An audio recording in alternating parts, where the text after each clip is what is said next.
En el sudeste asiático existe una pequeña isla que hace apenas unas décadas enfrentaba pobreza, desempleo, tensiones sociales y una enorme incertidumbre sobre su futuro.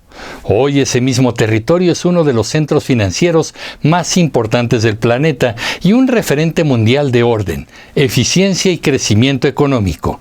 Se trata de Singapur y su transformación es una de las más sorprendentes del siglo XX. Hoy hablaremos de cómo se hizo rico Singapur.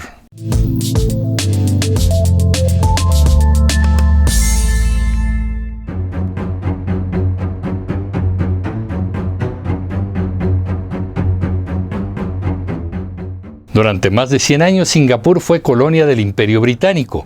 Gracias a su ubicación estratégica en el Estrecho de Malaca, se convirtió en un puerto clave para el comercio entre Asia y Europa.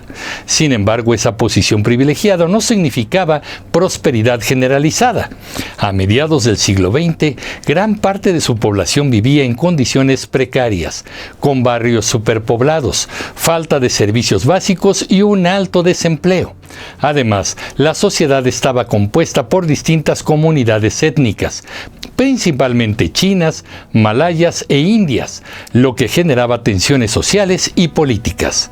En 1963, Singapur se unió a la Federación de Malasia con la esperanza de lograr estabilidad. Pero los conflictos políticos y étnicos no tardaron en intensificarse. Finalmente, en 1965, Singapur fue separado de Malasia y se convirtió en un país independiente. La independencia no fue un acto planeado como parte de una gran estrategia nacional. Fue más bien una situación forzada. De pronto, ese pequeño territorio se encontró solo, sin recursos naturales, sin un ejército fuerte y rodeado de vecinos más grandes. En ese momento asumió el liderazgo una figura clave, Lee Kuan Yew. Él entendió algo fundamental. Si el país no tenía petróleo, minerales ni grandes extensiones de tierra, su recurso más valioso debía ser su gente. A partir de ahí comenzó una transformación profunda basada en varios pilares: estabilidad política, disciplina institucional, educación de calidad, apertura económica y una lucha frontal contra la corrupción. Uno de los primeros grandes cambios fue el programa de vivienda pública. El gobierno impulsó la construcción masiva de apartamentos modernos y accesibles para la mayoría de la población. En pocas décadas, la gran mayoría de la población pasó de vivir en asentamientos precarios a residir en viviendas planificadas, con servicios básicos y espacios ordenados. Esto no solo mejoró la calidad de vida, sino que también redujo tensiones sociales y fortaleció la cohesión nacional. Al mismo tiempo, el sistema educativo fue completamente reorganizado. Se diseñó con un enfoque práctico y competitivo, orientado a preparar a los estudiantes para un mercado laboral global. Se impulsó el aprendizaje del inglés como idioma común, sin dejar de lado las lenguas maternas. Las matemáticas, las ciencias y la formación técnica recibieron especial atención. La educación no era vista únicamente como un derecho social, sino como una herramienta principal para salir del subdesarrollo. Otro elemento central fue el ejercicio firme de la justicia y el combate a la corrupción. Singapur adoptó leyes muy estrictas para prevenir y castigar prácticas corruptas. Se fortalecieron las instituciones encargadas de investigar irregularidades, incluso en los niveles más altos del gobierno. Además, los funcionarios públicos recibieron salarios competitivos para reducir incentivos a aceptar sobornos. La aplicación de la ley fue constante y visible. Con el tiempo, el país construyó una reputación internacional de transparencia y eficiencia administrativa. Tengo un video acerca de los países menos corruptos del mundo, entre los que está Singapur, y ahí les explico qué fue lo que hicieron. Les dejo la liga en la descripción de este video, al final y aquí también.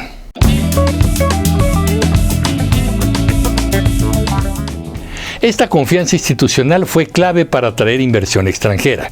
Empresas internacionales comenzaron a instalarse en Singapur porque encontraban reglas claras, seguridad jurídica y un entorno estable.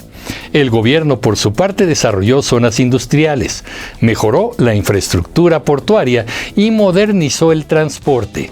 El puerto de Singapur se convirtió en uno de los más activos del mundo. Su aeropuerto, reconocido internacionalmente por su eficiencia y calidad, reforzó la posición del país como centro logístico global. Cada una de estas decisiones respondió a una visión estratégica: convertir a Singapur en un nodo esencial del comercio internacional. A diferencia de otros países que optaron por modelos económicos cerrados, Singapur apostó por la apertura. Firmó acuerdos comerciales, facilitó la llegada de capital extranjero y se integró en las cadenas globales de producción. En un inicio atrajo industrias manufactureras básicas, pero con el paso del tiempo avanzó hacia sectores de mayor valor agregado, como la tecnología, la biomedicina y los servicios financieros. El crecimiento económico fue sostenido durante décadas. El ingreso per cápita, que en los años 60 era comparable al de países en desarrollo, hoy se encuentra entre los más altos del mundo. Sin embargo, el desarrollo no se limitó a cifras macroeconómicas. También se invirtió en salud, transporte público eficiente y planificación urbana moderna. El orden social y la disciplina también formaron parte del modelo. Singapur es conocido por sus normas estrictas en temas de limpieza, comportamiento público y cumplimiento de la ley. Estas políticas han generado debates y críticas en algunos sectores internacionales, que las consideran demasiado rígidas. No obstante, sus defensores argumentan que han contribuido a mantener altos niveles de seguridad, estabilidad y confianza social. Actualmente Singapur es una potencia en varios ámbitos. No se trata de una potencia militar comparable a grandes países, pero sí de una potencia financiera. Es uno de los principales centros bancarios y de inversión en Asia. También es un referente en comercio internacional y logística portuaria. En el ámbito tecnológico, se ha posicionado como un centro de innovación digital y desarrollo empresarial en la región. Su sistema educativo continúa destacando en evaluaciones internacionales y su infraestructura urbana es considerada modelo de planificación eficiente. La combinación de espacios verdes, transporte público integrado y alta densidad habitacional muestra cómo un territorio pequeño puede organizarse de manera estratégica. Por supuesto, el modelo singapurense no está exento de debate. Algunos observadores señalan que el fuerte control político y la limitada competencia partidista han sido parte del costo de la estabilidad. Otros destacan que la prioridad en el orden y el crecimiento económico han reducido ciertos espacios de confrontación política. Aún así, es difícil negar los resultados económicos y sociales alcanzados. La experiencia de Singapur demuestra que la riqueza de una nación no depende únicamente de sus recursos naturales, depende en gran medida de la calidad de sus instituciones, de la inversión en capital humano y de la claridad en sus objetivos de largo plazo. Un territorio pequeño, sin grandes recursos bajo el suelo, logró posicionarse como referente mundial gracias a decisiones estratégicas coherentes y sostenidas en el tiempo.